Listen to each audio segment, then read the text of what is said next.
Hello, kamusta tayong lahat? I praise my Father, the Creator of heaven and earth, Jehovah El Shaddai, the Holy Righteous One. He created us in His image and likeness, and He sent to us our Savior, Jesus Christ, for the forgiveness of our iniquities, so that we may inherit the kingdom of God. We are the apple of the eye of our Father. Jesus Christ, He is our friend, and He wants His friends to reign with Him in His kingdom that will never end. And I am also thankful to the Holy Spirit for His guidance, for the fruits, and for the gifts. Our Father will never leave us nor forsake us, even if we are already old and gray. He will remain faithful to us because we are His inheritance. Our Father is our treasure. So last time, we read Deuteronomy chapter 1. Itong Deuteronomy chapter 1 ay, ito kasing Deuteronomy, mga last words or parting words ni Moses sa mga Israelites na in order ni Almighty Father kay Moses na sabihin, paalalahanan ang mga tao. Kaya tinawag ito na Deuteronomy. Deu, pangalawa, no? Dahil pangalawang pagpapaalala. Dahil nung una ay nasa Book of Exodus and Leviticus. At yung iba ay nasa Book of Numbers. So itong Deuteronomy chapter 1, for recap.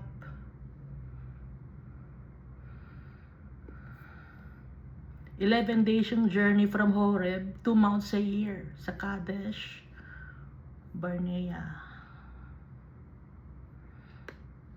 So nasa wilderness sila ng Jordan ito, at from Horeb to Mount Seir papunta ng Kadesh Barnea 11 days. Ngayon sa ika-40th day, 40th year, tapos na yung parusa ni Almighty Father kasi paikot-ikot lang sila sa isang lugar sa Horeb.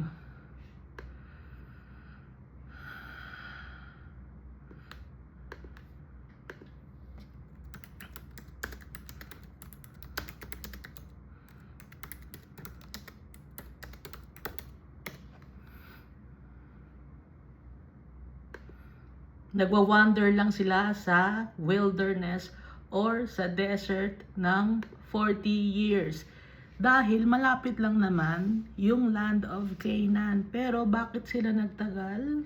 It's because the Almighty Father punished the Israelites. Kailangan mawala lahat yung wicked people na hindi nagtiwala kay Almighty Father. Dahil natakot sila sa mga giants. Naniwala sila sa 10 spies na pinadala to check on the land of Canaan. Kaya pinarusahan sila ni Almighty Father. So malapit lang, no? Kung dadaan sila dito sa may Beersheba, napakalapit lang. Pero, ang layo ng inlakbay nila. From Egypt, Succoth, Migdol, Etham, Baal-zephon, nagpunta naman sa Eslon Geber, nagpunta sa Kadesh Barnea, nagpunta uli sa Eslon Geber, at papunta na ng Jericho. Ang layo ng inikot nila. Kaya umabot sila ng 40 years. After pa ng Etham, bumalik ulit sila sa bandang Migdol. Kung i-check natin yung map, paikot-ikot lang sila. Pagbaba, ganon, paganon, paganon, paganon, paganon, umikot, tapos papaakyat ng ganon.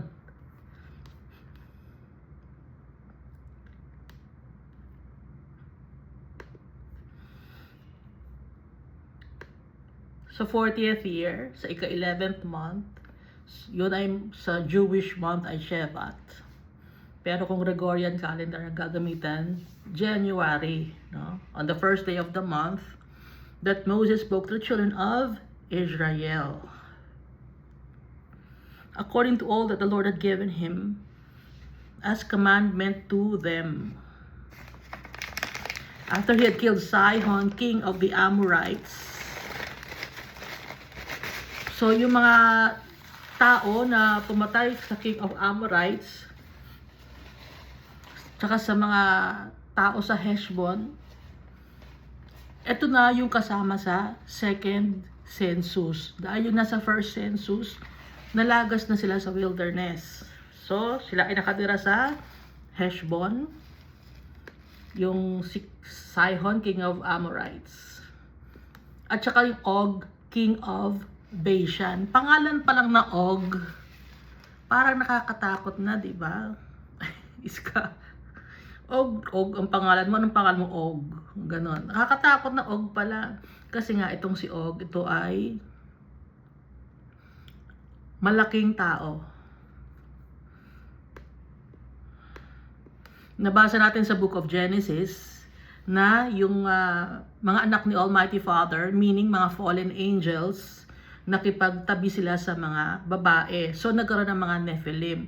Nga tong si Og, meron tong lahing giant, no?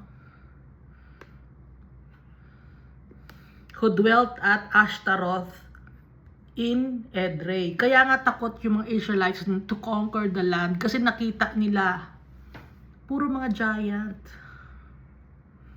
Kaya 40 days sila nagpaikot-ikot sa desert kasi natakot sila sa mga tao. Sobrang tatangkad. So kung i-check nyo hanggang ngayon, marami pa rin mga matatangkad na tao dito sa lugar na to. Na ngayon ay Jordan. Verse 5, on this side of the Jordan in the land of Moab, Moses began to explain this law. Nasabi the Almighty Father, you have dwelt long enough at this mountain. Ang tagal-tagal niya na dito sa Mount Horeb. So, sa vicinity ng Mount Horeb.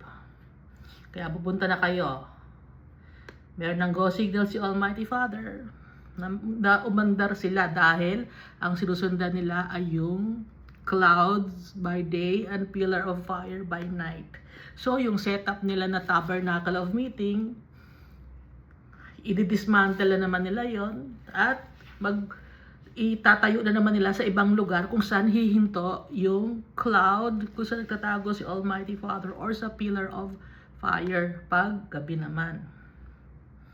At pinakita ni Almighty Father yung land sa kanila. Go in and possess the land. Kunin nyo na. Inyo ito. Ito ang promise ko, sabi ni Almighty Father, sa anak ko na si Abraham, Isaac, and Jacob na inyong mga tatay. Dahil originally naman, kanila na naman talaga to, kay Abraham, Isaac, and Jacob. Napunta lang sila sa Egypt dahil sa famine, no? So babalik lang sila sa dati nilang lugar.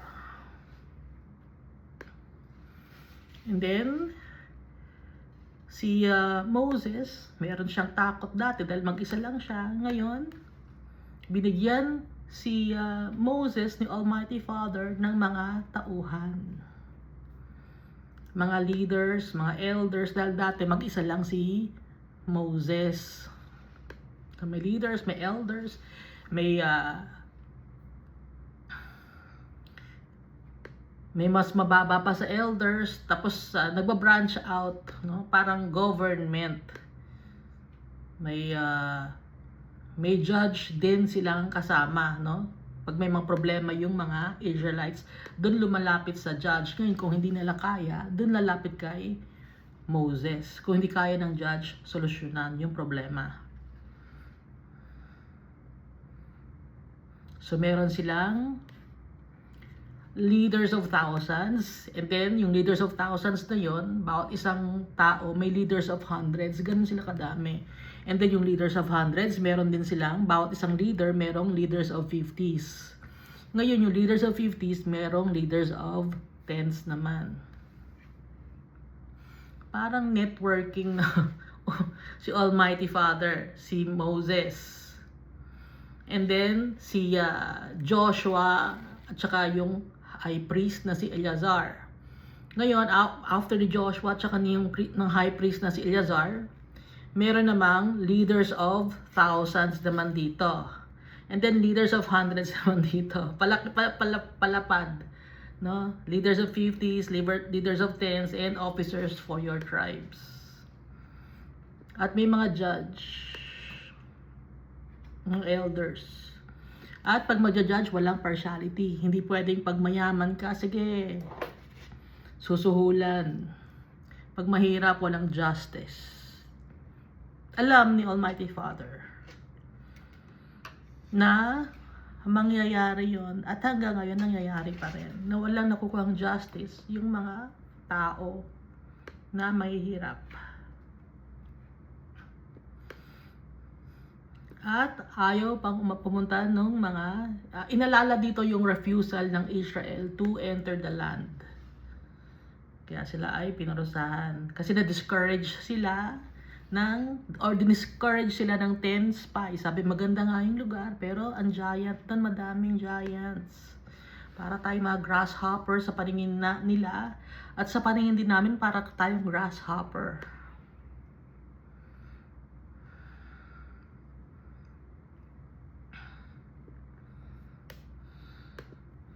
So, ang paalala ni Almighty Father, do not be afraid or terrified of them.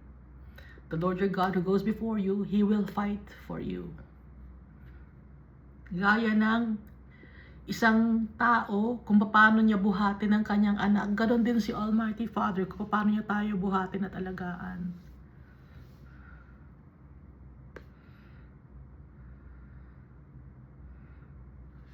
At si Almighty Father, bago tayo, check muna ni Almighty Father yung dadaanan natin.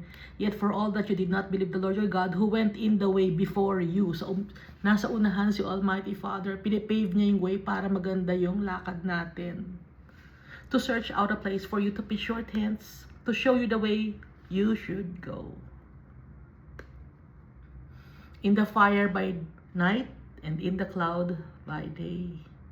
At yung penalty nga ay yung 40 years sa wilderness. Ang nakita lang na righteous or faithful kay Almighty Father ay si Caleb at saka si Joshua. So silang dalawa lang ang galing sa Egypt originally na makakapasok sa Promised Land. Yung lahat na, hindi na sila galing sa Egypt. Yung iba ay ipinanganak sa wilderness.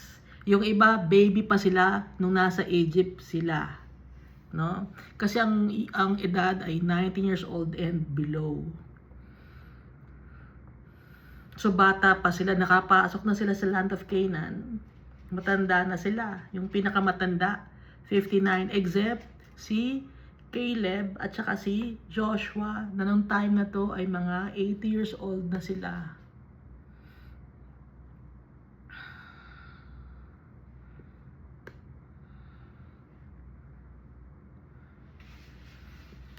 Kaya nga, nasa Kadesh sila ng maraming araw.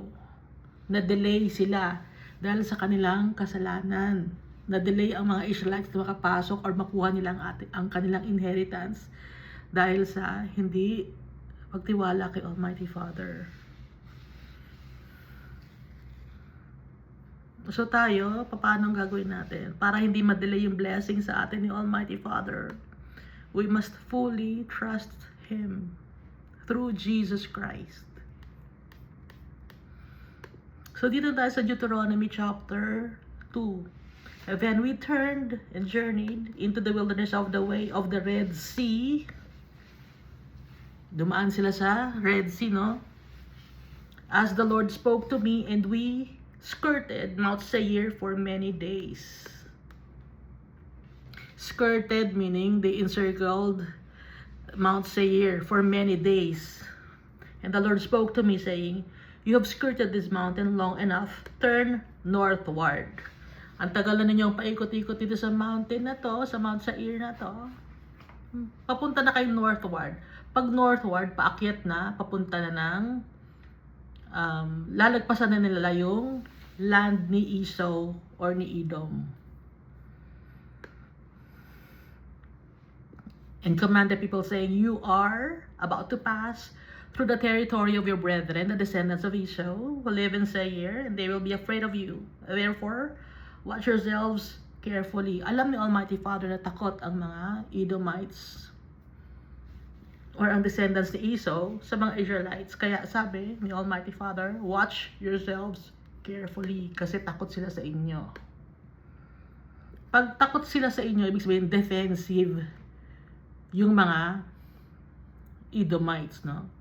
Do not meddle with them, for I will not give you any of their land. Huwag niyo silang pakialaman, sabi ni Almighty Father. Hindi ko sa inyo ibibigay ang land ng mga Edomites na ngayon ay Saudi Arabia. For I will not give you any of their land. No, not so much as one footstep. Kahit na isang footstep, isang hakbang, hindi ko ibibigay sa inyo because I have given Mount Seir to Esau as a possession. Dahil si Esau, anak din ni Isaac, na si Isaac, anak din ni Abraham. Kaya may possession din si Esau. Promise ni Almighty Father kasi yun kay Abraham. Verse 6, you shall buy food from them with money. Magbabayad kayo ng pagkain sa kanila gamit ang pera ninyo that you may eat, and you shall also buy water from them with money that you may drink water and food. Bayaran nyo sila. So ibig sabihin, pagdating nila ng lugar, kung meron na silang mabibilihan na pagkain, mawawala na yung mana, no? Na 40 years nilang kinain sa wilderness. Verse that you may eat, and that you also buy water from them, or you shall also buy water from them with money that you may drink. Verse 7, for the Lord your God has blessed you in all the work of your hand. He knows you're trudging through this great wilderness. Alam ni Almighty Father yung lakad ninyo dito sa wilderness. Alam ni Almighty Father na hirapan kayo, kaya bless niya kayo. These 40 years, the Lord your God has been with you. You have lacked nothing. Hindi kayo kinulang ng pagkain. Hindi kayo kinulang ng tubig. Lahat ng binibigay ni Almighty Father, binibigay sa inyo. Sabi ni Moses, and when we passed beyond our brethren, the descendants of Esau who dwell in Seir, away from the road of the plain, away from Elath and Eslon Geber, or Ezion Geber, we turned and passed by the way of the wilderness of Moab.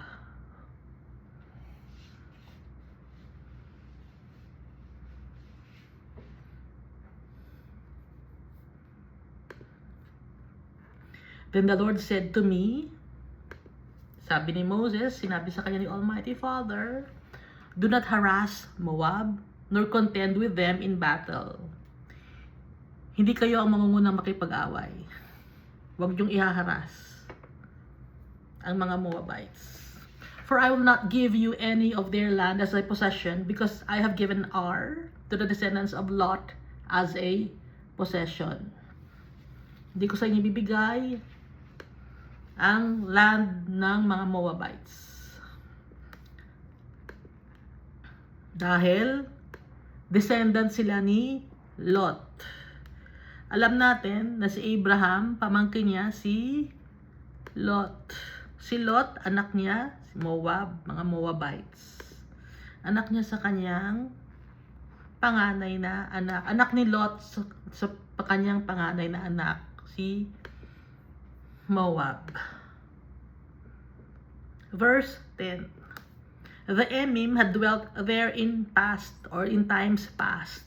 In yung nakalipas na mga taon, doon nakatira ang mga Emim. A people as great and numerous and tall as the Anakim. So, itong Emim, giant din sila, no? So, hindi lang Nephilim ang giant. May Anakim, Nephilim, Anakim, Emim, and Rephaim, no? 4 na pangalan. Bakit ganon? Kasi nga, yung Emim, yung root word M. So, ito ay galing sa pangalan ng tao. Okay? Kaya tawag na Emim. Pero giant din sila. Itong si Anakim, a people as great and numerous and tall as the Anakim, ang kanilang ancestor naman, o kanilang pinaka tatay na tatay, ay si Anak or Anak. Tinawag silang Anakim. Pag Anakim, Emim, plural word ito. Kasi nga, yung I am, plural yon. Instead of letter S, halimbawa, persons, iba ang gamit pag Hebrew. Anakim, Emim, Rephaim, no? Yun ang plural. Cherubim, no? Pag angel naman, hindi angel, 4 living creatures, ang tawag naman cherubim or seraphim. Plural yon, yung I am, ibig sabihin.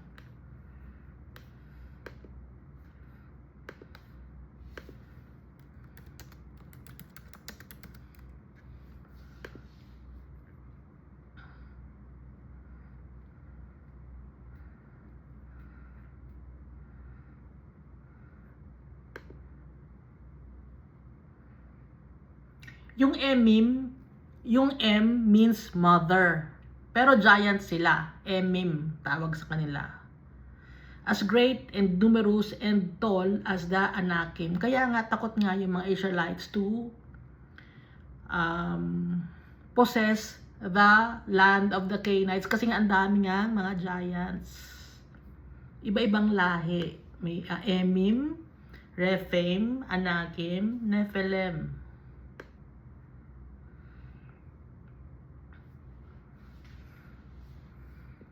Verse 11, they were also regarded as giants, like the Anakim, but the Moabites called them Emim. Tawag sa mga Moabites sa kanila, Emim. Ngayon, nung chinek natin, yung Moab ngayon at saka yung Ammon, ngayon ay Jordan na. Jordan country na ang Ammon and Moab.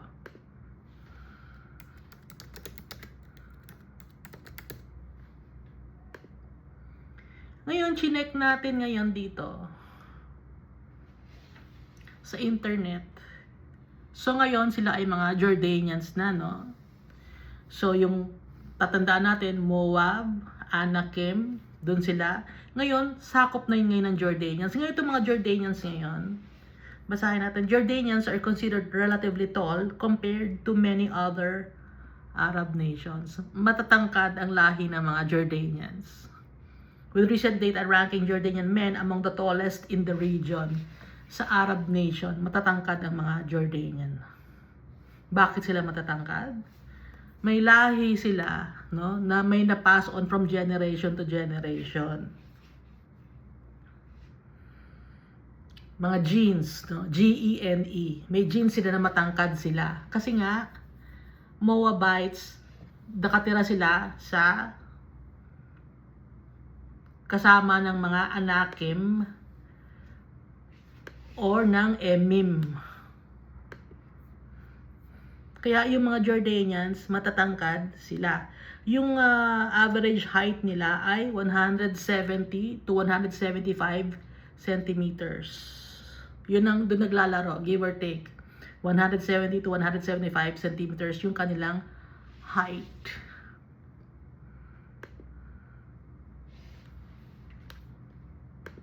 So, Ngayon, alam na natin kung bakit may mga lahi na matatangkad, gaya ng mga Jordanian.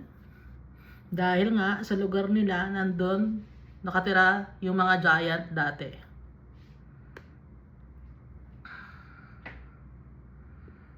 At sa Africa, matatangkad din yung mga tao doon, di ba? Kaya nga, di ba yung mga basketball players,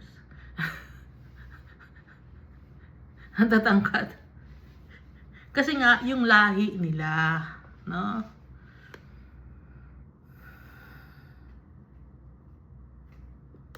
Verse 11, they were also regarded as giants like the Anakim, but the Moabites called them Emim.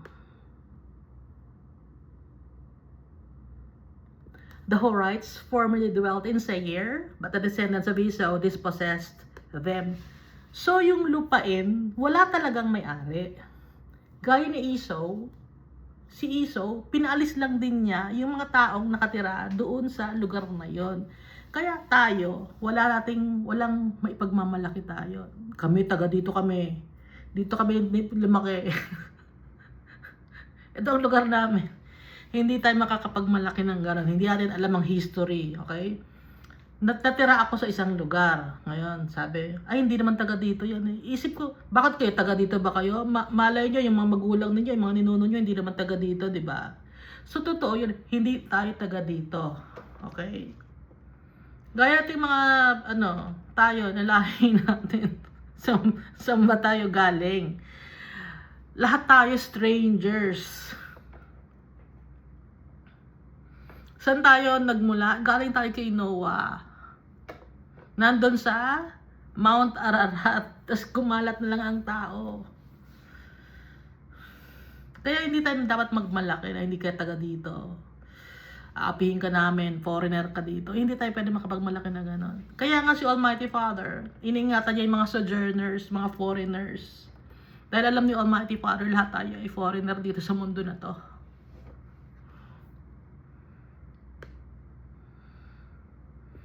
Wag natin sasabihin na, ay, ano yan, hindi yan taga dito, mga... May naririnig kasi ako na yung lahi niyan, hindi naman taga rito, hindi yan dito lumaki. Kayo ba? Yung parang ganon, no? Kaya huwag tayo magmamalaki na, may lahing ganyan yan. Sige, lahing ano yan. Kasi doon sa bandang, sasabihin, may lahing Bisaya. Yan. Bakit? Ano naman? Masyadong ma-pride ang mga tao. Ang gaganda kaya ng mga galing Bisaya. Gusto ko mag-Bisaya, gusto ko matuto. Mga mistisa. May lahi silang Spanish. Oh, yung mga pintasera naman, hindi naman magaganda. Kaya wag tayo mamimintas, no? Kasi bumabalik sa atin yun eh. Ay, hindi yan taga dyan, hindi yan taga... Walang yabangan, ayaw ni Almighty Father nun. Gaya itong mga land ni Esau, na Edomites, yung ngayon ay Saudi, hindi naman talaga sila ang nakatira doon. Pinaalis nila yung mga dating nakatira doon. The descendants of Esau dispossessed them. Sino ang dating nakatira doon? Horites. Wala na yung mga Horites. Pinaalis ng mga Edomites. Okay? And destroyed them from before them, and dwelt in their place. Just as Israel did to the land of their possession, which the Lord gave them. Verse 13, now rise and cross over the valley of the Zered. So we crossed over the valley of the Zered in the time we took to come from Kadesh Barnea until we crossed over the valley of the Zered was 38 years. Tagal nun. 38 years. 39, 40. 2 years. Asan sila nung 2 years? Kaya pala. Yung 2 years, nandun sila sa Mount Sinai. Kaya dito, the valley of the Zered was 38 years. until all the generation of the men of war perished or was consumed from the midst of the camp, just as the Lord had sworn to them. Ayun. Di ba dati nabanggit natin na 42 years? Sakto pala na 40 years kasi 38 years sila sa Valley of the Zered. 38 years sila paikot-ikot kasi yung 2 years na yon, nandun sila sa Mount Sinai. No? Yung sa vicinity ng wilderness of Sinai, or ano nga another name for Sinai? Nalimutan ko na.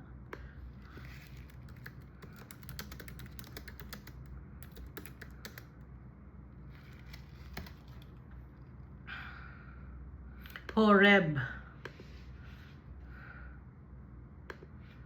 2 years sila dahil doon binigay ng Almighty Father yung 10 Commandments, tsaka yung mga law. Doon din sila gumawa ng gold calf, yung mga Israelites. Kaya 38 years sila nandun, na ang total ay 40 years. Verse 15, for indeed the hand of the Lord was against them, to destroy them from the midst of the camp. So, nung 2 years, nag-census sila, no? So, nung after ng census, nagpadala sila ng tao sa land of Canaan to spy the land. Pero pinarusahan ni Almighty Father dahil they gave a bad report. The people were disheartened. They didn't want to conquer the land or to possess the land because they were discouraged of the things that the 10 spies saw. No? Yung spies. S-P-I-E-S.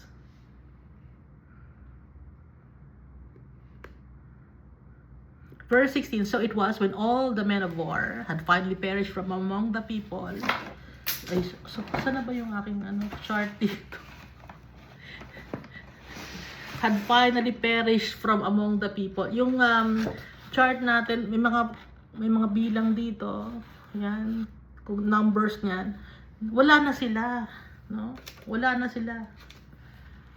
Hindi sila makakapasok. Ito yung sa first census eh. Wala na sila. Hindi na sumusulat yung ballpen. Wala na. Sumusulat. Ayaw na sumulat. Ba't yan o? Ulog ba to? Yan na. Nawala na yung mga nasa census ng unang census. So it was when all the men of war had finally perished from among the people, even the women. No, namatay na rin yung mga babae. That the Lord spoke to me saying, this day you are to cross over at the boundary of Moab. And when you come near the people of Ammon, so Moab, no, andito yung Moab, andito yung Ammon sa taas. Do not harass them or meddle with them, for I will not give you any of the land of the people of Ammon as a possession, because I have given it to the descendants of Lot as a possession. Yung Moab and Ammon. Hindi nyo pwedeng pakialaman sa mga anak ni Lot yun. Verse 20, that was also regarded as a land of giants. Kaya nga, sakop ng Jordan, no? Ngayon, Jordan ang tawag. Formerly dwelt there. Dating nakatira doon ang mga giants.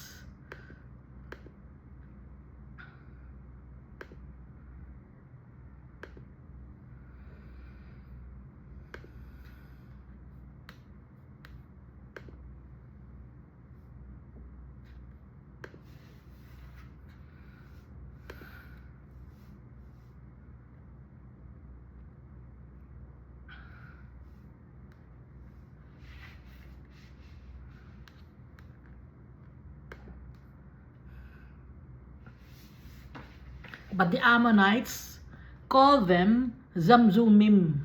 Iba naman ang tawag nila. Kung ang Moabites ang tawag nila sa mga giants ay Emim, ang mga Ammonites naman, Zamzumim.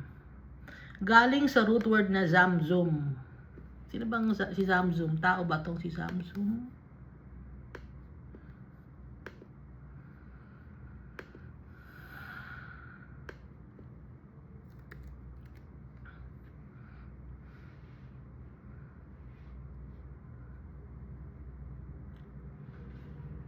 Zamzum meaning murmurers or whisperers. Kakatakot naman pa nga ng Zamzum. Murmurers or whisperers. Ngayon, pag giant, lahi sila ng mga giant, yung mga anak ni Zamzum. Kaya Zamzumim, Emim, nadagdagan pala, Zamzumim, Emim, Nephilim, Rephaim. Ano pa isa? Anakim, 5. 5 pangalan ng mga giant, ng pinanggalingan ng mga giants.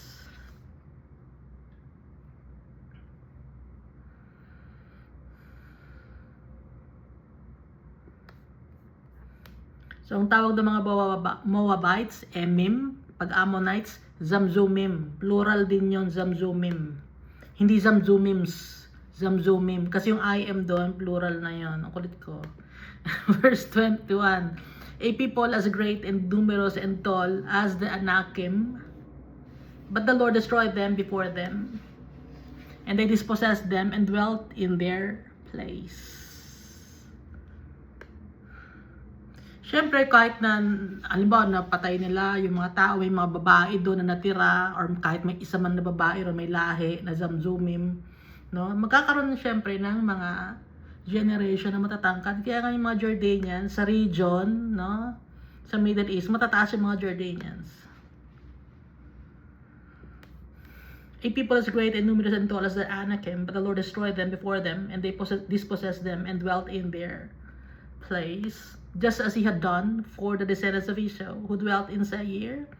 When he destroyed the Horites from before them, they dispossessed them and dwelt in their place, even to this day. So originally, yung mga Moabites, hindi talaga sila taga doon. Yung mga Ammonites, hindi talaga sila taga doon. Binigay lang sa kanila ni Almighty Father yung land, at saka yung mga dating nakatira doon, pinaalis nila. So, wala talagang tao na pagmamayari natin ng isang lugar o isang country. Dahil lahat tayo, travelers, sojourners, foreigners, lahat tayo. Verse 23, and the Avim, who dwelled in the villages as far as Gaza, the Caphtorim, who came from Caphtor, destroyed them and dwelt in their place, no? So makikita natin, dwelt in their place, destroyed them, dwelt in their place, pinapalis nila, destroy nila yung lahi, tapos sila naman titira. Ganon ang mga nangyayari or nangyari.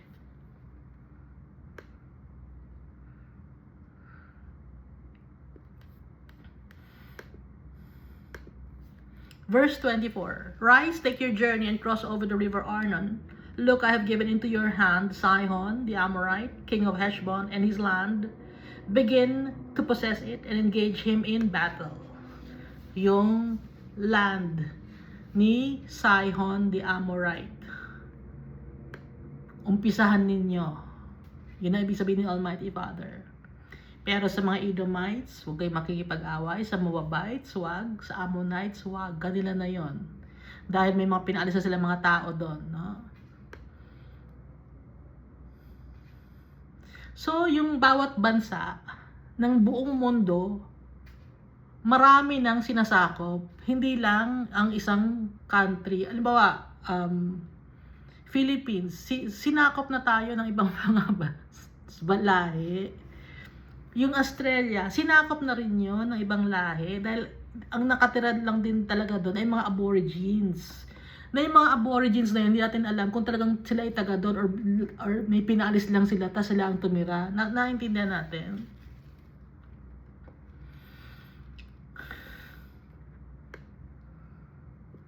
Naintindihan natin, Iska? Naintindihan ko. This day I begin to put the dread and fear of you upon the nation. Matatakot sila sa inyo. Under the whole heaven, who shall hear the report of you and shall tremble and be in anguish before or because of you, and shall tremble and be anguish because of you. Matatakot sila dahil sa inyo.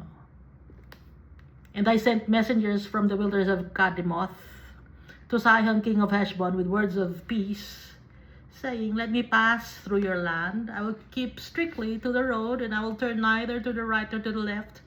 You shall sell me food for money that I may eat, and give me water for money that I may drink. Only let me pass through on foot. Dadaan lang kami sa lugar ninyo. Magbabayad kami kung bibili kami ng pagkain sa inyo tsaka ng tubig. Magbabayad kami. Verse 29. Just as the descendants of Esau who dwell in Seir and the Moabites who dwell in Ar did for me, until I crossed the Jordan to the land which the Lord our God is giving us. Humihingi sila ng permission. But Sihon, king of Heshbon, would not let us pass through. Dadaan lang naman talaga sila. Pero dahil sa ayaw silang padaanin, anong nangyari? For the Lord your God hardened his spirit. Spirit ni Sihon. And made his heart obstinate. Naging matigas yung puso, obstinate, stubborn. That he might deliver him into your hand as it is this day. Para ibigay sa inyo ang land. Naging obstinate yung heart ni King Sihon. At dahil sa kanyang pagiging obstinate, makikipaglaban kayo sa kay King Sihon, makoconquer nyo yung land. Dahil dadaan lang naman kayo, ayaw kayong padaanin, ngayon makikipaglaban kayo. Pag nakipaglaban kayo, mapaplunder nyo yung lugar, mapupunta na sa inyo yung lugar. Kasi kung pumayag lang si King Sihon, nadadaan sila. No? Kung papayag lang hindi pumayag because the Lord your God hardened his spirit. Nasunod si Almighty Father. Naging stubborn yung heart ni King Sihon. And the Lord said to me, see, I have begun to give Sihon and his land over to you. Begin to possess it that you may inherit his land. Kunin niyo ang lupa. Kayo na titira sa lupa na yon. Then Sihon and all his people came out against us to fight at Jahaz, and the Lord our God delivered him over to us. At naging victorious tayo because of the Almighty Father, sabi ni Moses. So we defeated him, his sons, and all his people. Siyempre, hindi mawawala yung mga giants, no? Hindi mawawala yung sa lahi nila na may matatangkad. We took all his cities at that time, and we utterly destroyed the man, the women, the little ones of every city. We left none remaining. Collateral damage, yung mga bata. Baka sabihin, napaka-wicked naman. Pati mga bata na damay. Pag may war, nadadamay ang mga bata. Pero, huwag tayong mag-alala dahil yung mga bata, yung soul nila, dahil sila ay innocent, bumabalik kay Almighty Father. Konti lang ang time na inilagi nila dito sa mundo.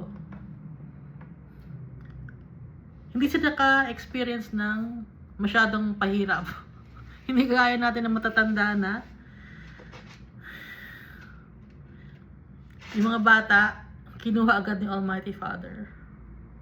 Yun ang kanilang mission. Hindi kaya tayo matatanda na nandito sa mundo. Pero may mga tao talaga, kahit na bata pa, kinukuha ni Almighty Father. Yung kanilang soul, bumabalik kay Almighty Father. Hindi na re-recycle ang kaluluwa. Ang dami kasi sa internet, no, na rebirth, yung mga story na rebirth. Kaya ang daming mga tao ngayon na they take their own lives. Kasi akala nila may rebirth, akala nila may reincarnation. Walang ganon.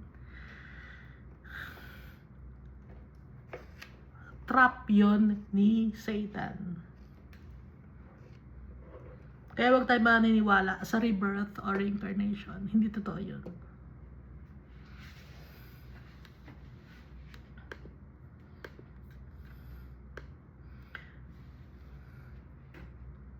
Masyado kasi mga tao ngayon naniniwala sa mga Korean novela. Kasi sa Korea at saka sa mga Chinese, no, yung sa China, naniniwala sila sa rebirth or reincarnation or ibang mga religion, naniniwala sila sa ganon. Walang ganon, ha? Trap yun ni Satan. Akala ng tao, rebirth na ako, ipapanganak ako after kung if I kill myself, no? Pag mabubuhay ulit ako, hindi ka na mabubuhay. Ando ka na sa impyerno, ha? Kasi yung mga nagtaong they take their own lives, murder yon, they commit murder sa sarili nila. Verse 35, we took only the livestock as plunder for ourselves, with the spoil of the cities which we took. From Aroer, which is on the bank of the river Arnon, and from the city that is in the ravine, as far as Gilead, there was not one city too strong for us. The Lord our God delivered all to us. Walang malakas na city, or walang malakas na lugar, or malakas na tao na against sa atin. Sabi ni Moses, bakit? The Lord our God delivered all to us. Ibinigay sa atin lahat ni Almighty Father. Ano lang ang gagawin natin? Kumilos tayo. Dahil ibinigay na ni Almighty Father sa atin lahat. Lahat ng kailangan natin nandito na. Kikilos lang. At magtitiwala sa tatay natin. And to do the bidding of our Father.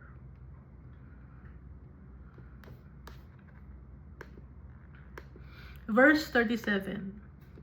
Only you did not go near the land of the people of Ammon, anywhere along the river Jabbok, or to the cities of the mountains, or wherever the Lord our God had forbidden us. Hindi tayo pupunta sa lugar kung ayaw ni Almighty Father tayo na magpunta ron. Sabi ni Moses, bawal, hindi pwede. Dahil ibinigay ni Almighty Father yon sa mga Ammonites.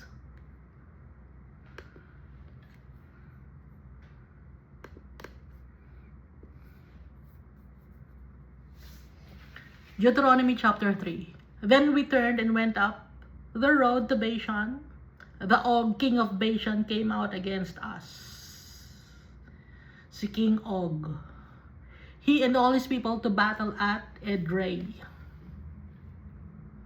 Kasi natalo na nila si King Sihon. So pataas na ulit sila. Eh nandun naman sa taas na yun si King Bashan. King Og ng Bashan. He and all his people to battle at Edrei. And the Lord said to me, do not fear him, for I have delivered him and all his people and his land into your hand. You shall do to him as you did to Sihon, king of the Amorites, who dwelt at Heshbon.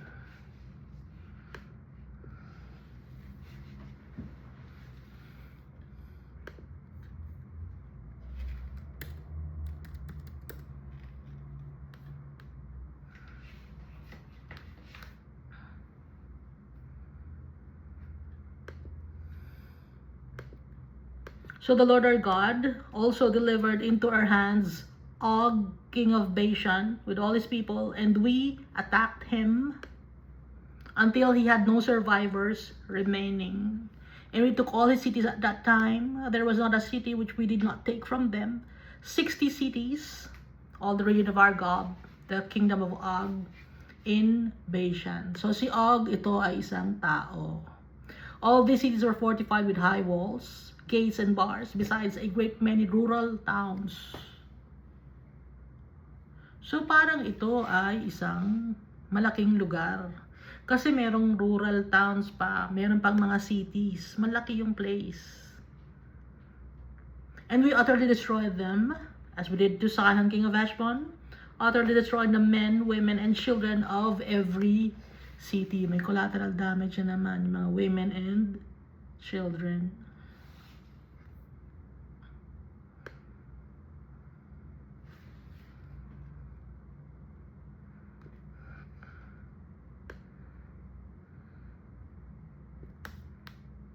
Verse 7, but all the livestock and the spoils of the cities we took as booty for ourselves or plunder.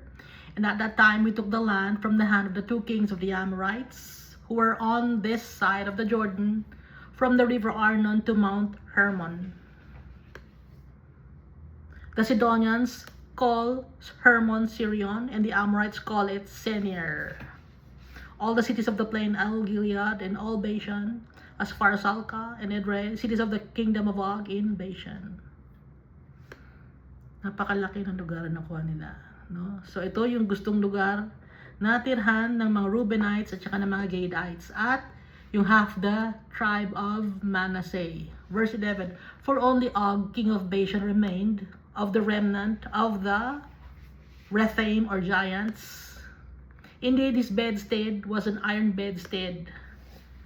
Si King Og, yung kanyang higaan, yung kanyang kama, iron, bakal. Bakit bakal? Kasi nga giant siya. Is it not in Reba of the people of Ammon? 9 cubits is its length and 4 cubits its width. Yung kama ni King Og, giant si King Og. Yung framework ng bed, di ba may kutsyon? Hindi ko alam kung may kutsyon sila nung time na to. Yung frame ng bed, anong tawag sa frame ng bed? Yung nilalagyan ng mattress, yung frame ng bed, no? Yung frame ng bed or yung bedstead, ang size, kung ilalagay natin sa inches, no? Kasi 9 cubits is its length and 4 cubits its width, ay 162 inches by 72 inches. At kung ilalagay natin sa feet naman, 13.5 feet by 6 feet. 6 feet. Ang lapad ng kama. Napakahaba ng kama, 13.5 feet by 6 feet. Kasi nga giant siya. Kaya nga bakal yung kanyang higaan. According to the standard cubit. Natalo ng mga Israelite kahit gaano kalaki ang kanilang kalaban because of the Almighty Father.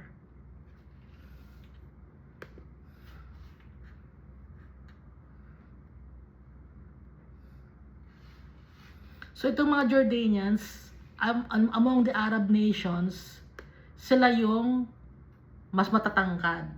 Yung kanilang average height.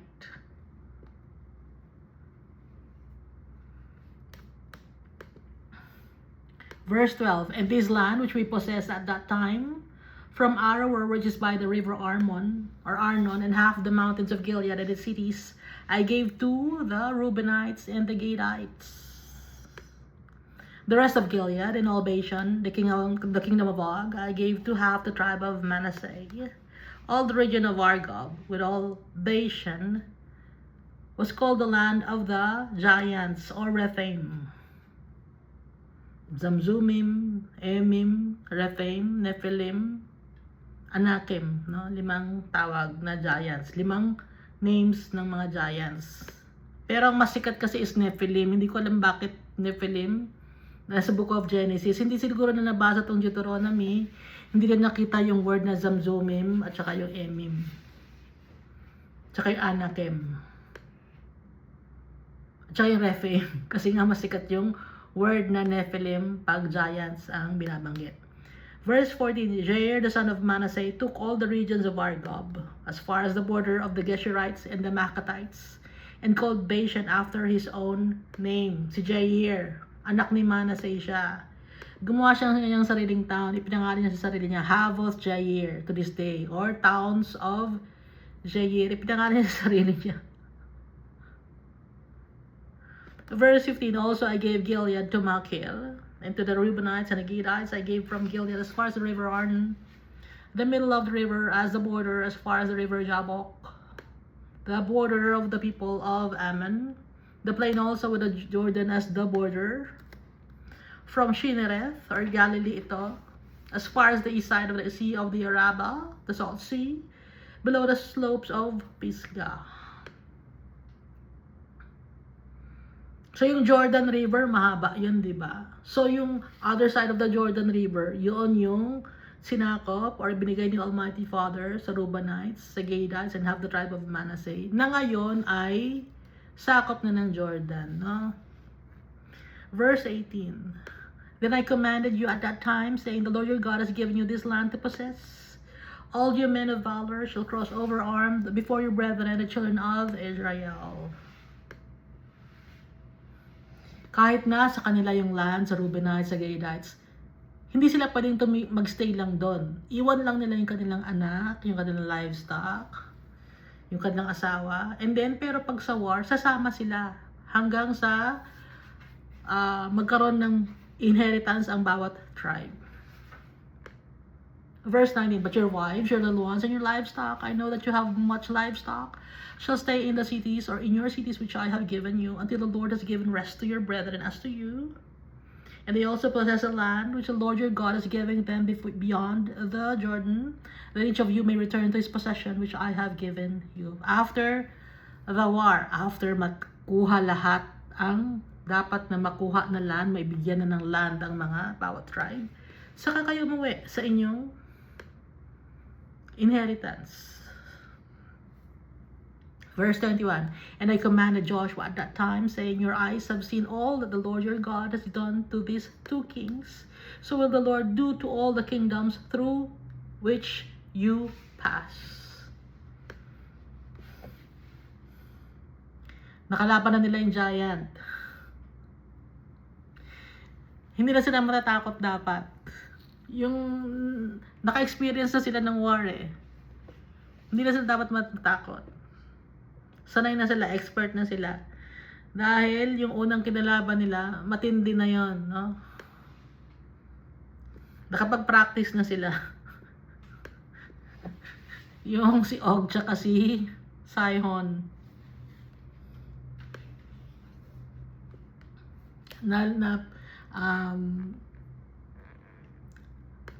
Victorious sila because of the Almighty Father. Kaya malakas na yung loob nila dahil kasama nila si Almighty Father.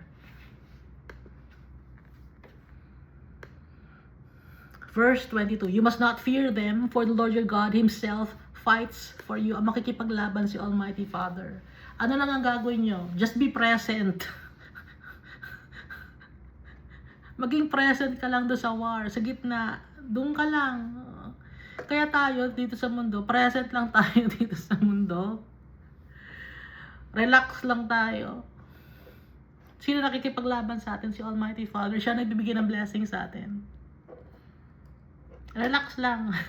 Chillax lang tayo. Because the Lord our God will fight for us if we trust Him. Verse 23. And then I pleaded with the Lord at that time, saying, sabi ni Moses, nagmakaawa ako kay Almighty Father nung time na yon. O Lord God, you have begun to show your servant your greatness and your mighty hand or strong hand. For what God is there in heaven or on earth who can do anything like your works and your mighty deeds? Walang katulad ikaw. Nag-isa ka lang, Almighty Father. Sabi ni Moses, nakita na namin ang iyong power, yung gloriousness mo, yung greatness mo, yung gawa mo. Walang katulad ikaw. Kaya nagmamakaawa ako sa iyo, Almighty Father.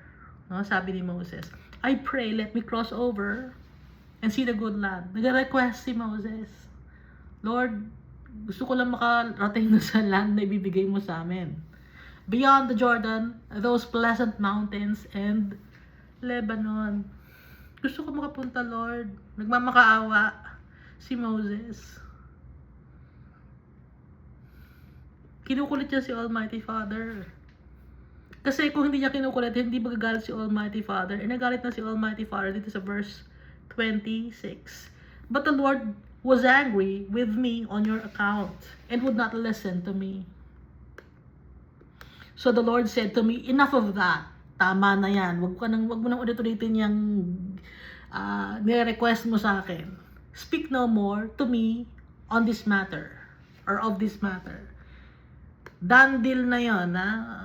Set in stone na yung sinabi ko, hindi ka makakapasok sa land flowing with milk and honey. Sinabi ko na yun, sabi ni Almighty Father.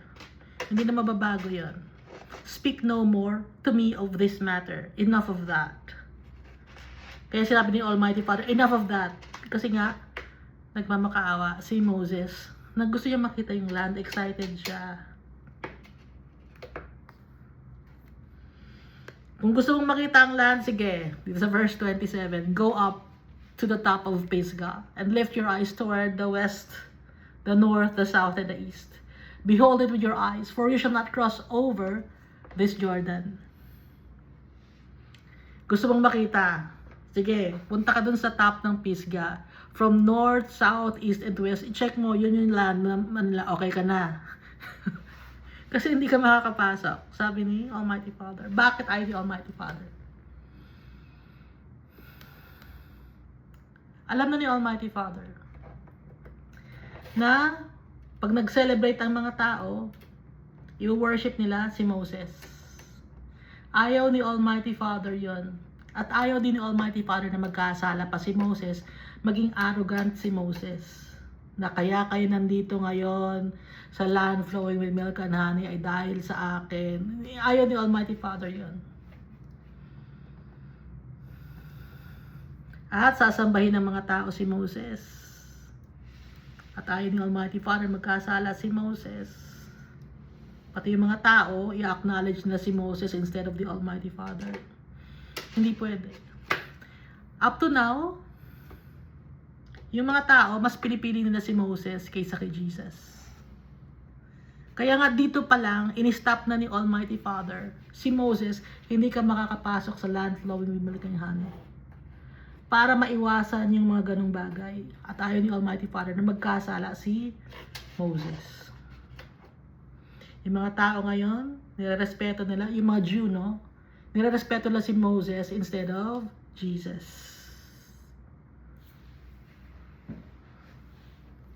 Yun ang iniiwasan ni Almighty Father. Hindi ba iwasan, no? Dahil nga, ang akala ng mga tao, si Moses lang. Hindi sila nakinig sa salita ng Diyos. So nakalagay sa Isaiah, sa Jeremiah, tungkol sa kay Jesus. Sa Book of Ezekiel, sa Book of Zechariah. Andun lahat si Jesus dinidescribe. Hindi sila makapaniwala na si Jesus, ang Son of God, Son of Man, ang King of Kings and Lord of Lords. Na siya ang Savior, the Mediator, the only Redeemer. Kaya itong si Moses, hindi na ni Almighty Father pinapasok sa land of Canaan. Verse 28, but command Joshua, utusan mo lang si Joshua, and encourage him and strengthen him. Palakasin mo ang loob ni Joshua. For he shall go over before his people, and he shall cause them to inherit the land which we will see. Si Joshua ang mangunguna, hindi na ikaw. Hindi na ikaw, Moses. Si Joshua na, tapos na yung mission mo. Si Joshua na, yun naman ang mission niya, ang makapasok ang mga tao sa land flowing with milk and honey. Para hindi sambahin si Moses. Kasi, isa pang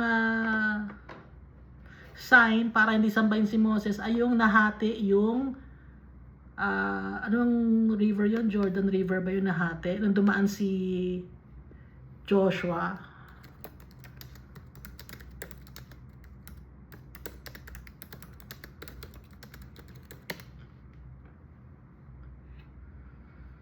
Oh, yung Jordan River parted. So, hindi lang isang beses nahati ang tubig nung time ni Moses, kundi may second time pa nung si Joshua, yung Jordan River nahati. Pinapakita ni Almighty Father na hindi si Moses ang nag-cause na naghati ang water. Okay? Yun ang ibig sabihin doon. Kaya nung time na si Joshua, nahati ulit ang water. Para ipakita ni Almighty Father na hindi si Moses. Si Almighty Father lahat ang gumagawa. But command Joshua and encourage him and strengthen him, for he shall go over before his people, and he shall cause them to inherit the land which you will see. So we stayed in the valley opposite Beth Peor. So yung isip ni Almighty Father ang galing. Alam niya kung ano yung dapat na mangyari. Powerful siya. He is holy, He is awesome, He is righteous. At lahat ng kanyang mga promises, He fulfills it. May time frame si Almighty Father sa bawat mga promises niya. Minsan matagal, minsan mabilis. Pero gagawin ni Almighty Father yon. Pag sinabi ng tatay natin, sinabi niya. Kaya magpasalamat tayo dahil nakilala natin yung tatay natin because of Jesus Christ. Inilapit tayo ni Jesus Christ kay Almighty Father. Kaya nakilala natin yung tatay natin, yung nag-create sa atin. Created us in His image and likeness. Mahal tayo ng tatay natin, hindi niya tayo iiwan. Thank you, and God loves us all so much.